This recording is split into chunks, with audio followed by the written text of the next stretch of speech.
Teamwork Arts podcast, ladies and gentlemen. My name is Sarthak. The idea here, of course, is to go behind the scenes and try and figure out the thoughts behind the actions that animate the actions, the people who create the art. And that's why we've got with us Sarvjeet Tamta. He, of course, is the man behind Rahmat-e-Nusrat.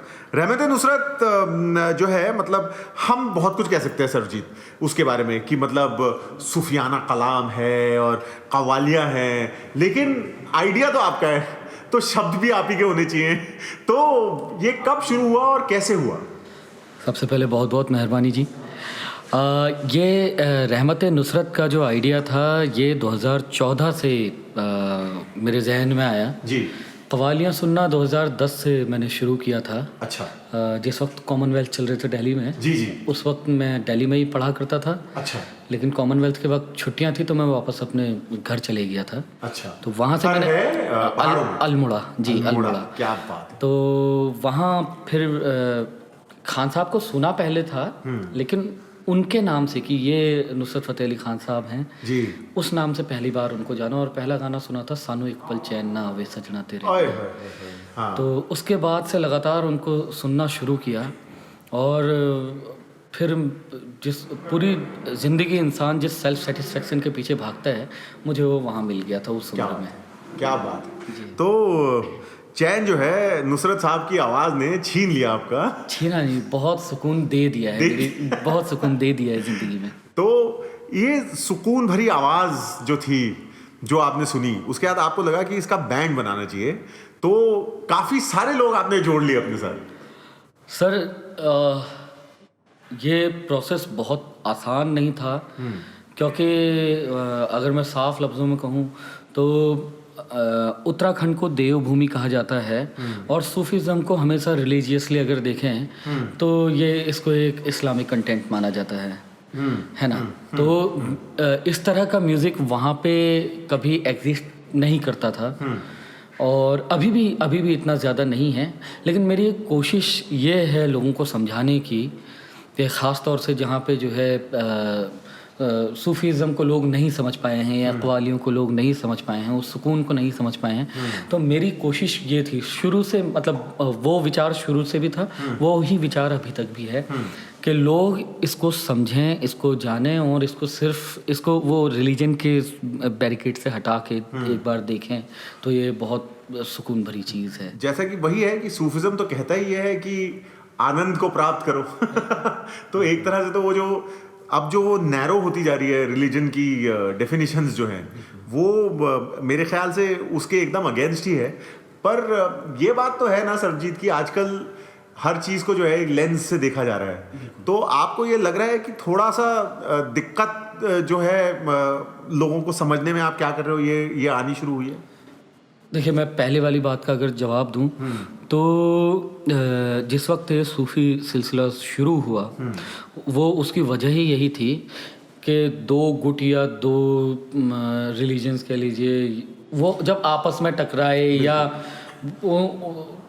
जब उन्होंने बहुत ज़्यादा एक हिसाब से ना, एक लिहाज से जो दिमागी गंद मचा के रख दी थी, वहाँ से सूफियों ने फिर अपना एक अलग पंथ बनाया। वहाँ से वो शुरुआत रही है 11वीं सदी के आसपास से। तो उन्होंने कहा कि उन्होंने बीच का रास्ता चुना, है ना, कि ना इधर का ना उधर का। यार तुम जिसके लिए लड़ रहे हो वो है एक ही, हम तो उस ओर जाएंगे, तुम लोग लड़ते रहो। फिर अगर समझ में आता है तो आओ हमारे साथ, नहीं समझ में आता है तो फिर आप अपना जीवन व्यर्थ कर रहे हो, है ना। बिल्कुल ठीक बात है। तो और जिस लेंस की आप बात कर रहे हैं, तो मुझे लगता है कि फिर से एक बार वो दौर आएगा कि ये लेंस के आगे जो धुंधलापन है वो एक दिन साफ हो जाएगा। आपने सिर्फ यही नहीं सोचा कि बस गाना गा देंगे और ठीक हो जाएगा, पेट से निकाल के गाना गा दो। आपने एक्चुअली रिसर्च भी की, सूफिज्म पे आपने रिसर्च की, ताकि आप जो है उसकी आत्मा को समझ पाए। नहीं सर, जैसा कि मैंने सबसे पहले कथन में मैंने ये बात कही थी कि ये उत्तराखंड में तो इस चीज़ का जो है, जिस बैकग्राउंड से मैं आता हूँ, वहाँ तो इसका इतना प्रचलन ही नहीं है, मतलब। और ख़ास तौर से मैं जिस फैमिली से आता हूँ, वहाँ पे कव्वाली के कौम में जो नुक्ता लगता है ना, वो भी नहीं जानते हैं। तो मेरा कभी बैकग्राउंड ही नहीं रहा। तो जितना सीखा वो नुसरत साहब को सुन के सीखा, और इधर उधर से जो भी मैं सीख पाया वो पढ़ पढ़ के और सुन सुन के, आप जैसे विद्वानों के साथ में बैठ के जिसने जो सिखाया वो हमने सीखा, जो अच्छा लगा वो रख लिया, जो नहीं लगा उसको ठीक है। बिल्कुल। लेकिन आजकल जो है सुनना जो है वो भी एक दिक्कत हो गई है।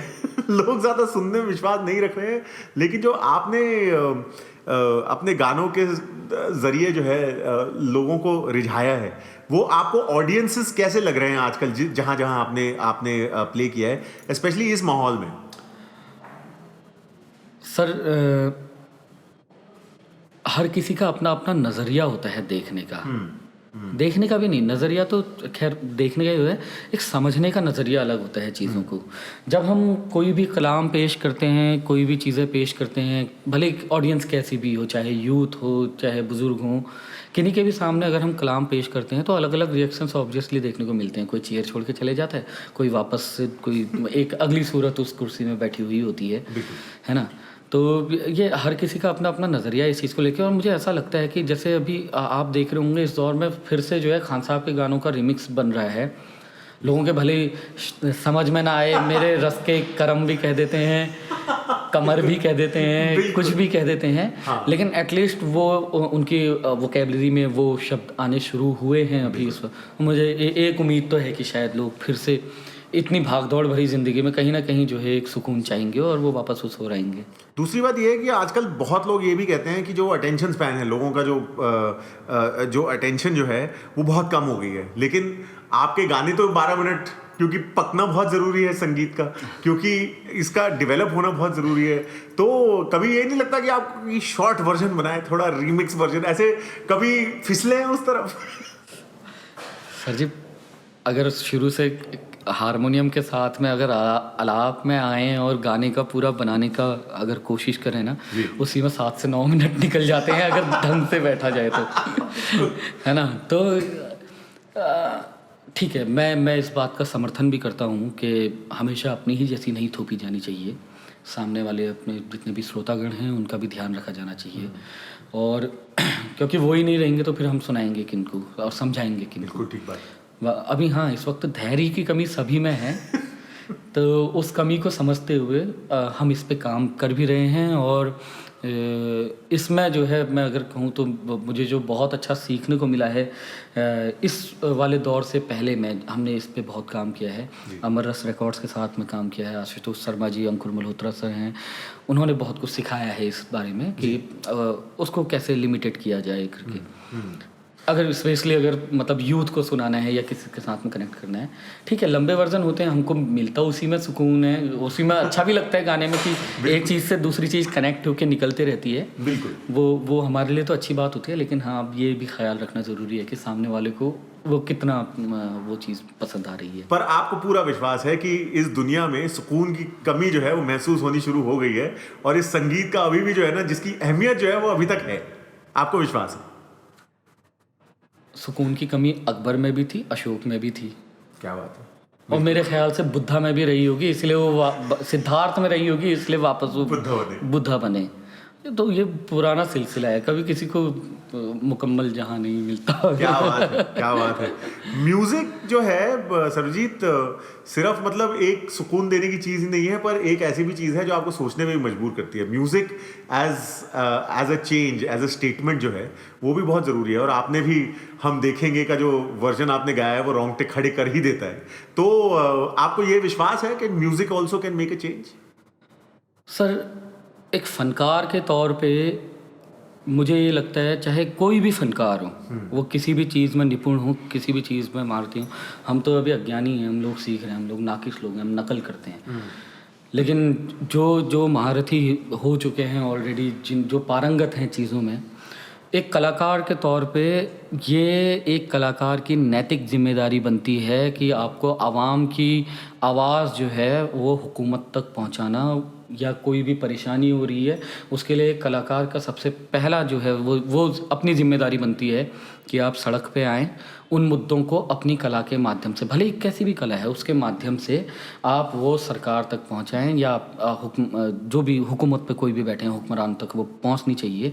क्योंकि राशन कार्ड हमारा भी होता है, आधार कार्ड हमारा भी बनता है, वोटर आईडी कार्ड हमारा भी होता है, और शायद हम ही लोग वोट भी करते हैं। तो मैं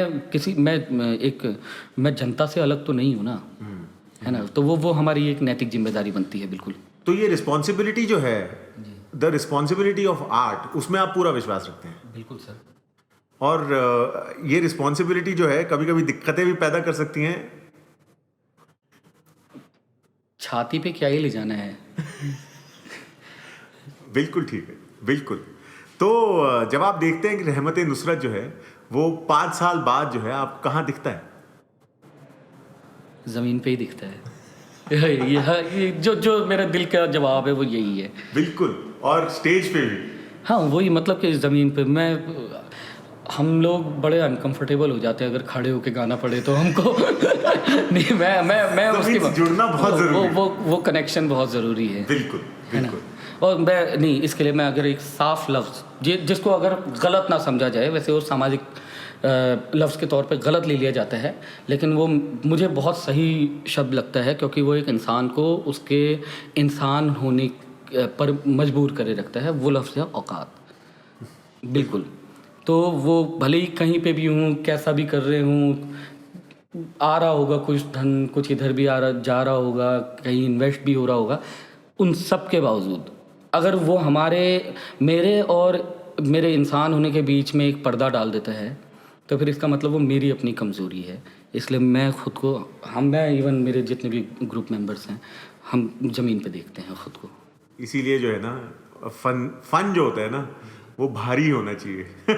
क्योंकि वो आपको ज़मीन पे रखता है। उस्ताद सुल्तान खान से हमारा एक बार इंटरव्यू लेने की मतलब का सौभाग्य प्राप्त हुआ था, तो उन्होंने बहुत अच्छी बात कही थी कि उन्होंने कहा था कि फ़न बहुत ज़रूरी है, क्योंकि जहाँ तक कलाकार है वो जो है कभी अर्श पर तो कभी फर्श पर, लेकिन सिर्फ फन जो है वो पकड़ के रखना चाहिए, क्योंकि वो बहुत ज़रूरी है। और ये देख के बहुत खुशी होती है कि आपको फ़न की इम्पोर्टेंस जो है वो पता है।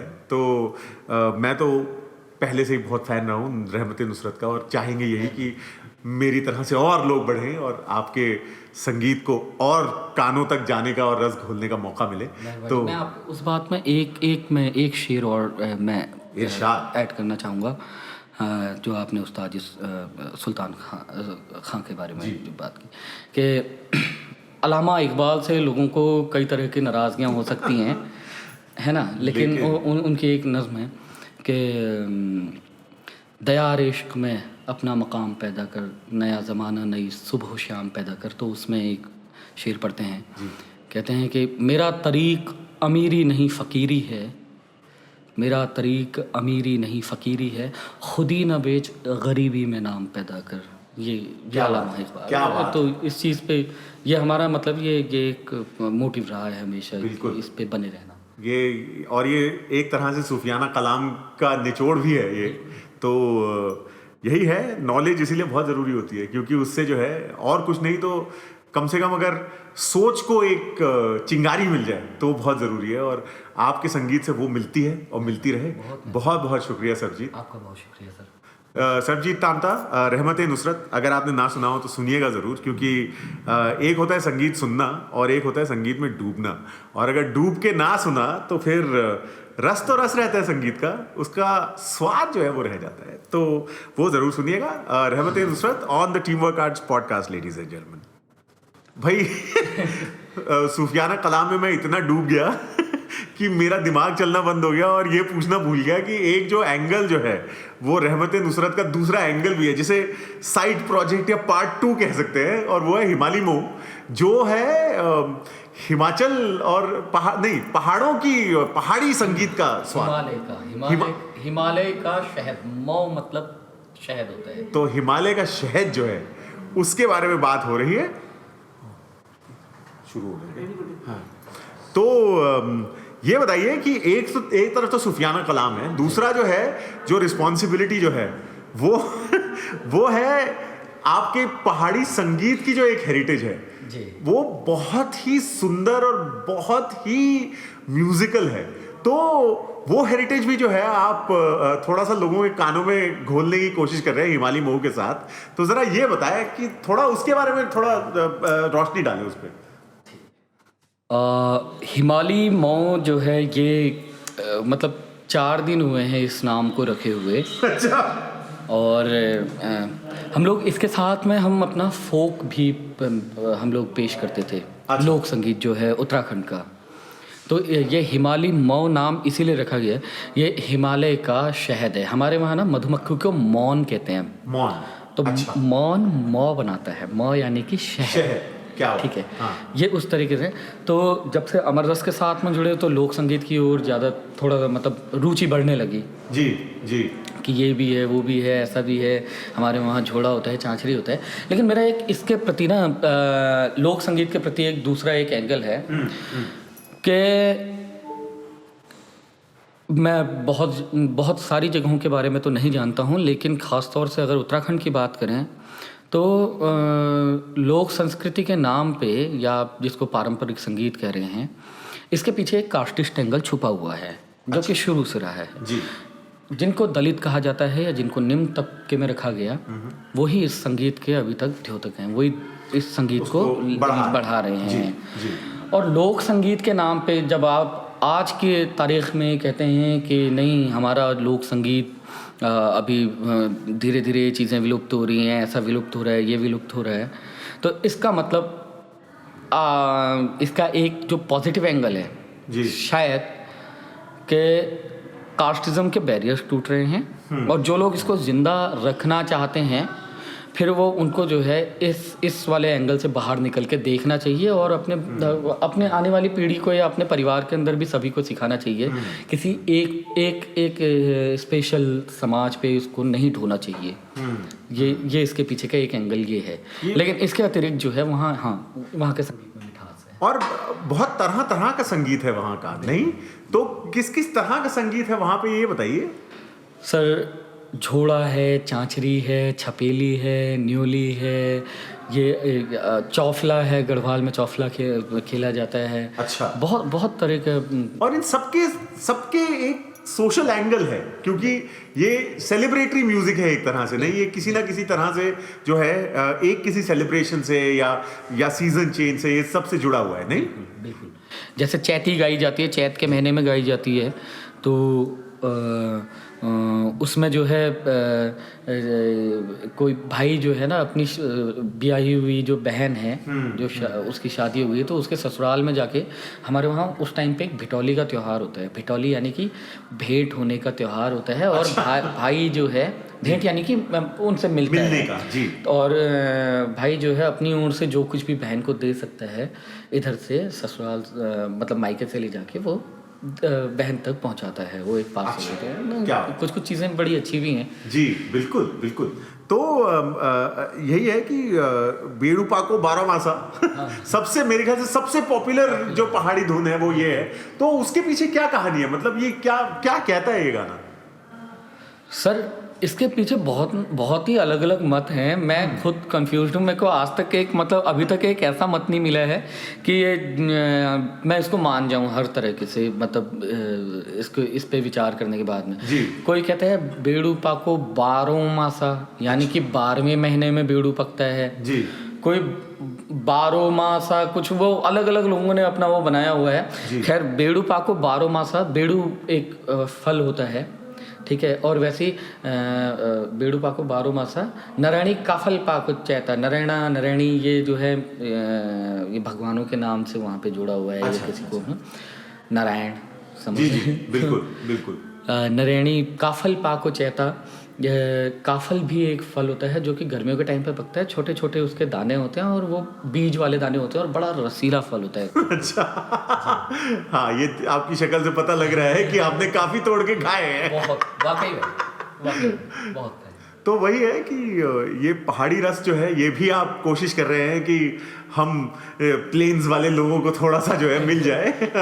तो इसका रिस्पॉन्स कैसा रहा है?